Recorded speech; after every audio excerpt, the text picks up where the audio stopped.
اب رمضان شریف بھی آ رہا ہے، اور آپ کو معلوم ہے ہم نے رمضان میں پڑھائی رکھی ہے، چھٹیاں نہیں رکھی۔ جب میں نے حسنین شروع کیا 1999 میں، تو اللہ نے میرے دل میں یہ بات ڈالی کہ رمضان تو علم کا مہینہ ہے، انا انزلناہ فی لیلۃ القدر، اور چاروں آسمانی کتابیں رمضان میں گزری، اور سارے صحیفے رمضان میں۔ اپنے اللہ کو کیا پسند تھا اس مہینے کا؟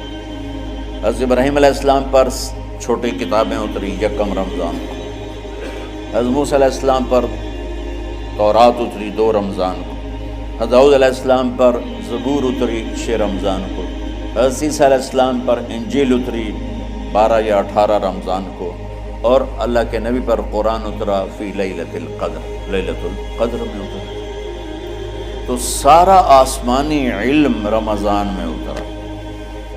سارے مہینوں کے نام عربوں نے رکھے، محرم، صفر، ربیع الاول، ربیع الثانی، جمادی الاولی، جمادی الثانی، رجب، شعبان، رمضان، شوال، ذوالقعدہ، ذوالحج۔ اس میں جو رمضان ہے یہ نام اللہ نے رکھا، باقی مہینوں کے نام تو رکھے عربوں نے۔ پھر ان کی زبان پہ اللہ لایا رمضان، چونکہ ابھی تو دنیا بھی نہیں بنی تھی اور اللہ نے قرآن کی تلاوت فرمائی تھی، تو اس قرآن میں تھا شہر رمضان الذی انزل فیہ القرآن۔ تو رمضان کا نام اللہ نے پہلے سے چن رکھا تھا، پھر ان سے رکھوا دیا۔ رمضان کہتے ہیں رمض یرمض، جل جانا، جل جانا۔ رمضان کو رمضان کیوں کہتے ہیں؟ کہ اس میں گناہ جل جاتے ہیں۔ مسلمان پہلا روزہ رکھتا ہے اور اس کے گناہ اللہ جلانا شروع کرتا ہے، اس کی بھوک پیاس کی آگ میں گناہوں کو ڈالتا ہے، جلاتا ہے۔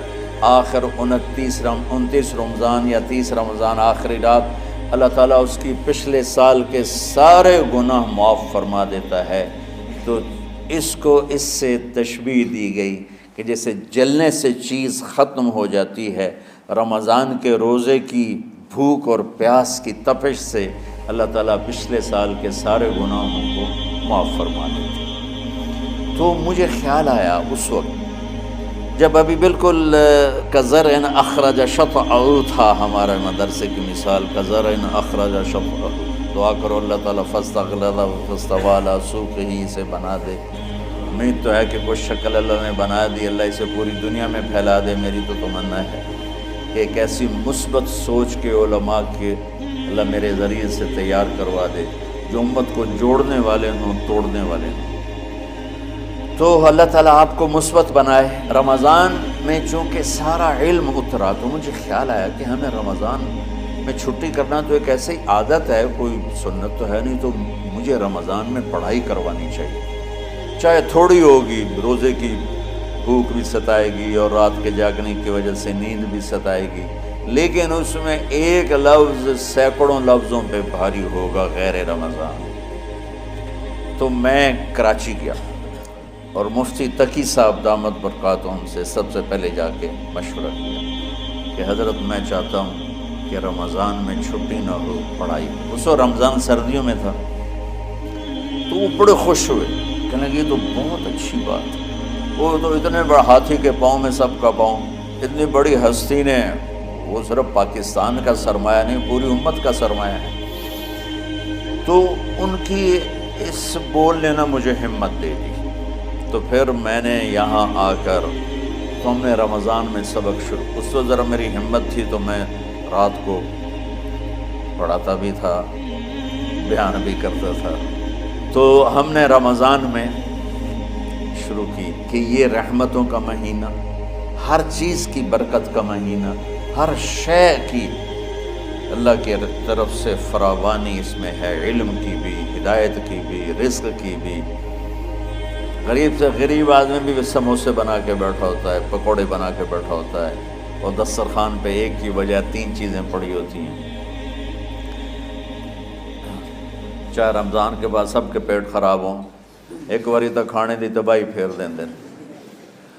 روزے کا مقصد ہی فوت ہو جاتا ہے۔ روزہ تو ہوتا ہے بھوک کے لیے، پر وہ اتنا کھاتے ہیں کہ سحری کا کھانا افطاری تک ہضم نہیں ہوتا، اور افطاری کا کھانا سحری تک ہضم نہیں ہوتا، پر انہیں دونوں کا ہی کھاونا ہے۔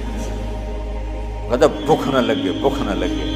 وہ بھوک لگنے کے لیے تو روزہ ہے۔ ایک تو یہ جسم کو صاف کرتا ہے، دوسرا غریبوں کی غربت کا احساس پیدا کرتا ہے کہ جو بھوک تو آج برداشت کرتا ہے، غریب روزانہ یہ بھوک برداشت کرتا ہے۔ تو اللہ کے غریبوں کا، غریب بندوں کو کی خدمت کر، ان تک اپنے مال پہنچا، اپنا اللہ نے دیا ہے تو ان کو بھی اس میں شریک کر، قبر میں لے جائے گا۔ تو اللہ تعالیٰ نے میرے دل میں یہ ڈالا تو ہم نے تعلیم رمضان میں شروع کی، کیونکہ قرآن رمضان میں اترا، انجیل رمضان میں اتری، زبور رمضان میں اتری، تورات رمضان میں اتری۔ پھر اللہ نے اس مہینے کا نام خود رکھا شہر رمضان، شہر رمضان۔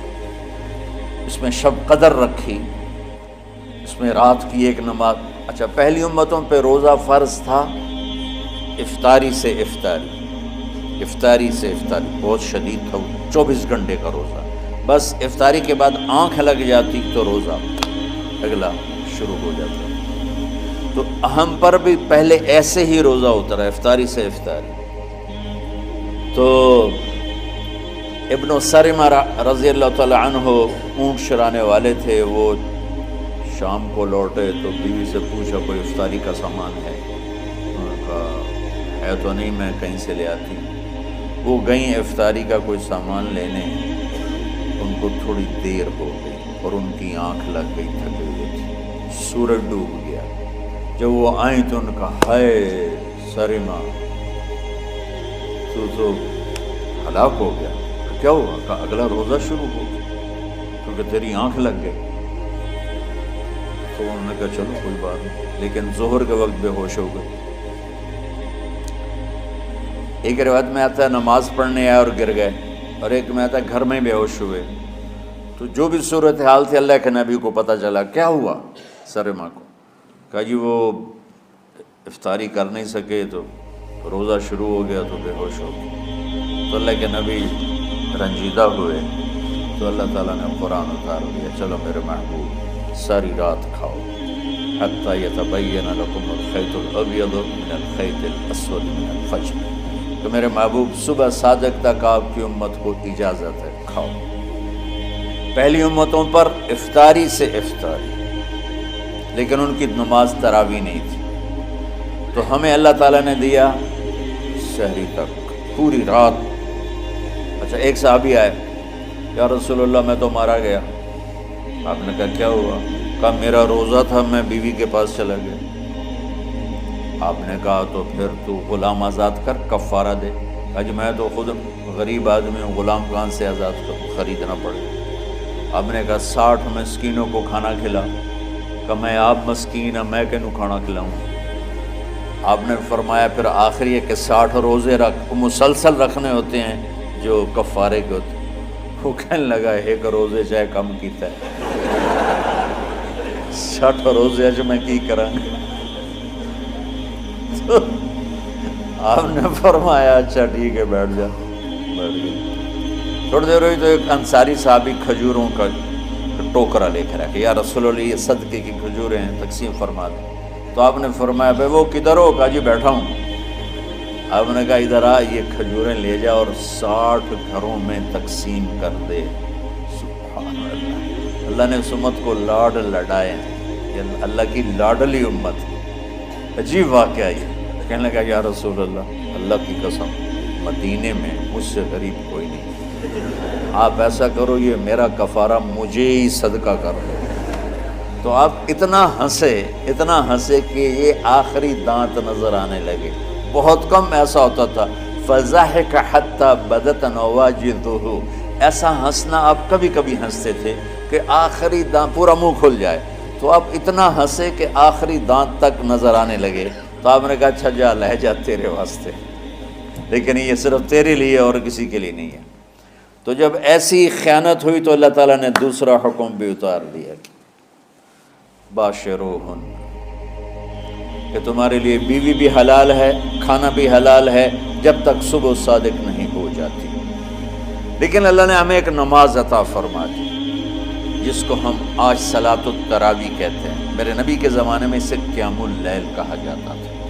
تو اللہ نے ہمیں رات کی نماز عطا فرمائی، اور چونکہ یہ ایک مشقت ہے تو میرے نبی نے کہا یہ رات کی نماز کے ہر سجدے پر 1500 نیکی لکھی جاتی، 1500 نیکی لکھی جاتی. اور اللہ تعالیٰ ہر سجدے پر جنت میں ایک محل بناتا ہے جس کے 60,000 سونے چاندی کے دروازے ہوتے ہیں، اور ایک درخت اس کے لیے لگاتا ہے جس کے نیچے 100 سال گھوڑا دوڑ سکتا ہے. تو رمضان کا اہتمام آپ رجب سے شروع فرما دیتے تھے. میرے نبی نے 9 رمضان دیکھے، 9 رمضان اپنی زندگی میں، 9 رمضان. 10ویں رمضان سے پہلے آپ اللہ کے پاس تشریف لے گئے. آپ کی زندگی میں روزے فرض ہونے سے آپ کی وفات تک 9 رمضان گزرے. اور میں قربان جاؤں اپنے نبی پر، اپنی امت پہ کیسی شفقت تھی. آپ سحری کھاتے تھے بالکل آخری وقت، ادھر بلال اذان دے رہا ہے اور ادھر آپ آخری لقمہ کھا رہے ہیں، اور ادھر سورج نیچے ہوا اور آپ کھجور منہ میں. ایک آدمی اوپر کھڑا ہوتا تھا مدینے میں تو وہ چھت پہ، گھر کی چھت پہ کھڑا ہوتا تھا. سفر میں ہے تو وہ کسی پہاڑی پہ کھڑا ہوتا تھا. جو ہی سورج کا کنارہ نیچے جاتا اب فوراً وہ کہتا یا رسول اللہ قد غربت، تو آپ کھجور منہ میں ڈال لیتے تھے، یا پانی. کبھی پانی سے افطار فرماتے تھے، کبھی کھجور سے افطار فرماتے تھے کہ میری امت پہ بھوک کا وقت کم سے کم آئے. آج کل جو یہ ہمارے افطاری کے اوقات ہیں، یہ سورج ڈوبنے کے بھی 2-2.5 منٹ بعد کے ہیں کہ احتیاطاً، ٹھیک ہے چلو احتیاط کر لو، کوئی مسئلہ نہیں. لیکن اصل ہے ادھر چونکہ اب سورج ہمیں نظر ہی نہیں آتا ہے، اس طرح ہم گھرے ہوئے ہیں شہروں میں. دیہاتوں میں بھی اب اس طرح کا ماحول ہے کہ وہ نظر نہیں آتا ہے. تو بہتر کہ ادھر سورج غائب ہو، ادھر لقمہ منہ میں جائے. لیکن یہ تب ہے جب آپ نظر آ رہا ہو. اب جب آپ یہاں بیٹھے ہو حسنین میں تو یہاں تو کوئی سورج نظر نہیں آئے گا، یہاں تو مینار ہی نظر آئے گا. تو لہٰذا احتیاط ٹھیک. ہمارے اہل حدیث بھائی وہ 2 منٹ پہلے ہم سے افطار کرتے ہیں، وہ بڑی اچھی بات ہے کہ سورج کے غروب ہونے کا جو اصل وقت ہے اس کے ساتھ ہی افطار کرنا. اور سحری میں ایک واقعہ سناتا ہوں. آپ سحری کھا رہے تھے، بکرے کی سری پکی ہوئی تھی، تو مولا علی رضی اللہ تعالیٰ عنہ اور رباض بن ساریہ رضی اللہ تعالیٰ عنہ آپ کے ساتھ کھانا کھا رہے تھے. تو حضرت بلال ہے، یا رسول اللہ وقت ختم ہو گیا ہے، میں اذان دینے جا رہا ہوں، آپ برائے مہربانی کھانا پینا بند کریں. اور یہ کہہ کر چلے گئے. چھت، ایک انصاری عورت تھی، اس کے گھر کی چھت پہ چڑھ کے اذان دیتے تھے. چڑھنے لگے تو پھر واپس آئے کہ دیکھوں اللہ کے نبی نے کھانا چھوڑ دیا یا نہیں. آ کے دیکھا تو وہ کھا رہے تھے. انہوں نے کہا یا رسول اللہ واللہ لقد اصبحت، یا رسول اللہ اللہ کی قسم سحری کا وقت ختم ہو گیا، صبح ہو گئی. تو آپ نے ہاتھ پیچھے کر لیا، کہہ رہے تیرا بھلا ہو بلال، ابھی وقت باقی تھا، تیرے قسم کھانے پر اللہ نے اس کو پہلے نکال دیا کہ تیری قسم کہیں جھوٹی نہ پڑ جائے. تو حضرت علی نے فرمایا کہ اگر بلال قسم نہ کھاتے تو جب تک میرے نبی کھاتے رہتے صبح صادق نہیں ہونی تھی. تو بالکل آخری وقت میں آپ کھاتے تھے تاکہ کم سے کم وقت امت پہ بھوک کا آئے. تو اللہ تعالیٰ آپ کے علم میں برکت دے. رمضان علم کا مہینہ ہے، سونے کا نہیں ہے، کھانے کا نہیں ہے، سموسے پکوڑے کا نہیں ہے. رمضان علم کا مہینہ، شب قدر اس میں ہے، اللہ کا عرش پہلے آسمانوں پر ہے، سارا دن ساری رات اللہ کے اعلان ہو رہے ہیں، کوئی بخشش چاہنے والا، کوئی معافی چاہنے والا، کوئی رزق چاہنے والا، کوئی ہدایت چاہنے والا، کوئی شفا چاہنے والا. اور فرشتوں کے اعلان ہو رہے ہیں، بھلائی کرنے والے آگے بڑھ، برائی کرنے والے بس کر دے. تو جو رحمت رمضان میں، میرے نبی نے فرمایا اگر میری امت کو پتہ چل جائے کہ رمضان کیا ہے تو یہ تمنا کریں گے کہ کاش سارا سال ہی رمضان ہو. تو بچوں آپ خوش قسمت ہیں کہ آپ کا جو رمضان ہے وہ علم کی طلب میں ہے. اس میں اگر آپ سوئے بھی ہوگے نا تو آپ کو وہ اجر ملے گا جو نفلیں پڑھنے والوں کو بھی نہیں ملے گا. ایک شخص آیا کہ یا رسول اللہ، اب دیکھو آپ اللہ کے راستے میں ہو، آپ اللہ کے راستے میں ہو. ایک شخص آیا، یا رسول اللہ کیا میں کچھ مال خرچ کر کے اللہ کے راستے میں جانے والے کا اجر لے سکتا ہوں؟ آپ نے فرمایا کتنے تیرے پاس؟ کہنے لگا جی 6000. اس دور میں 6000 بہت بڑی دولت تھی.